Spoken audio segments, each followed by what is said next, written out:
प्रदेश के उप मुख्यमंत्री और सागर जिले के प्रभारी मंत्री राजेंद्र शुक्ल गुरुवार को सागर पहुंचे। प्रधानमंत्री नरेंद्र मोदी के नेतृत्व में केंद्र सरकार की सफलता के 11 वर्ष पूरे होने पर उन्होंने निजी होटल में पत्रकार वार्ता को संबोधित किया, जिसमें उन्होंने केंद्र सरकार की उपलब्धियां गिनाई। अयोध्या में श्री राम मंदिर निर्माण से लेकर सर्जिकल स्ट्राइक और पाकिस्तान में घुसकर आतंकियों के ठिकानों को तबाह करने को लेकर बात रखी और उन्होंने कहा कि भाजपा की सरकार और कुशल नेतृत्व से देश की अर्थव्यवस्था में सुधार आया है। जल्द ही हम चीन को पीछे छोड़ देंगे। देश में सभी सेक्टर में विकास किया गया है। लेकिन मोदी जी को जिस आशा विश्वास के साथ देश की जनता ने देश की बागडोर सौंपी थी, उन्होंने एक तरफ इंफ्रास्ट्रक्चर की दिशा में, दूसरी तरफ जन कल्याण के कार्यक्रम बनाने की दिशा में जो काम किए, आज उससे देश में एक अलग तरह का स्थिति है। उन्होंने 2015 में प्रधानमंत्री आवास योजना बनाई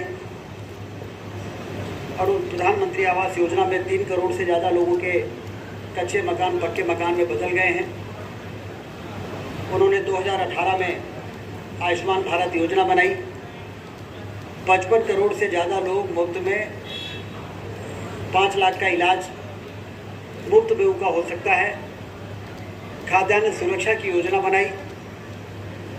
प्रधानमंत्री किसान सम्मान निधि की योजना बनाई। बेटी बचाओ बेटी पढ़ाओ की योजना बनाई और एक महिला सशक्तिकरण की दिशा में बहुत मजबूती के साथ देश आगे बढ़ा।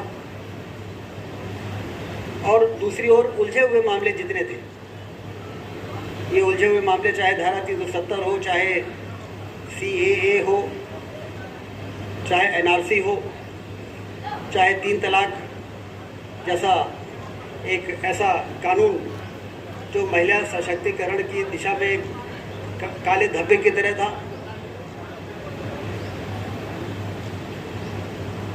उन्होंने इन सारे उलझे हुए मामले जो देश को दीमक की तरह खोखला कर रहे थे, उन मामलों को भी सुलझाने का काम किया है। भगवान राम का मंदिर अयोध्या में हो, बने कि न बने, ये सिर्फ हमारे देश के लोगों की भावनाओं को आहत नहीं करता था, ये दुनिया में भारत को कमज़ोर करता स्थापित करता था कि जब ये लोग भगवान राम जो आस्था के केंद्र हैं, उनकी जन्मभूमि में भव्य राम का मंदिर नहीं बना सकते।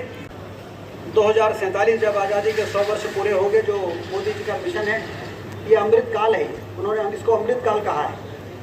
2047 में जब आज़ादी के 100 वर्ष पूरे होंगे तो ये अमृत काल पूरा होगा और तब तक में भारत आर्थिक महाशक्ति बन के अमेरिका चाइना को भी पीछे करके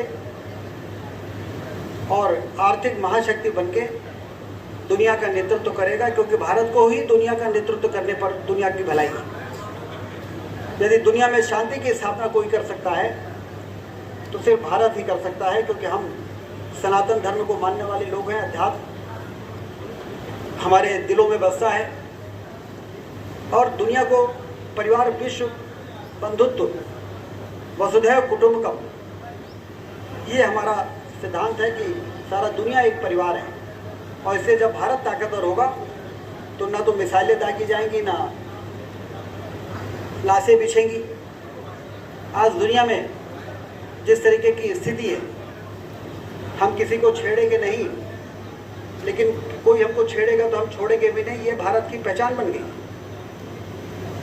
एरियल स्ट्राइक हो, सर्जिकल स्ट्राइक हो, ऑपरेशन सिंदूर हो। ऑपरेशन सिंदूर में चाहते तो पाकिस्तान का बहुत नुकसान और हो सकता।